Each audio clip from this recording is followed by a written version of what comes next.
Desi'd come up with this fabulous idea that I can elaborate on. He said, we're going to shoot it on 35 millimeter film. Then we won't. The basic reason they wanted it in New York, because that was the big market. We didn't have a coaxial cable, and they'd kinescope it and send it around the country once it hit New York, Chicago, and a second print for LA. And Desi didn't want to move to New York. They just bought a ranch out in the valley. They had chickens and a cow there, and to keep him busy at home, he was building things.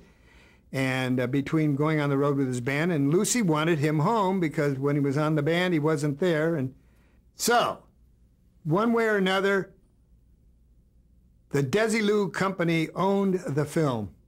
It wasn't owned by CBS after the first run. Nobody knew about reruns, syndication, tapes, cassettes, selling it here to their markets. It was going on the air in the United States and Canada. Canada was to have 16 millimeter prints. Now, getting back to where I left off, where I'm involved, I merely met them, which was a how do you do, and Mark was so involved. He just said, I'll see you at the dailies. I came to the show that Saturday night. The film went to the lab, came out Monday morning. And I said to Bud, they've got this thing here, it's multiple moviola, but I've never run it. I'm gonna have to put each camera in the moviola and mark it and take a guess where I want to make cuts, and it's gonna take time.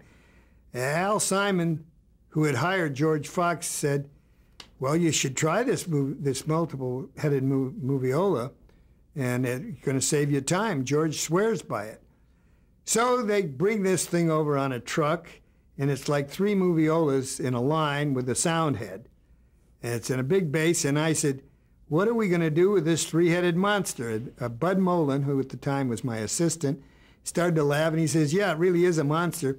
We didn't know where to put it. It wouldn't fit in our tiny cutting room where I had 1 moviola.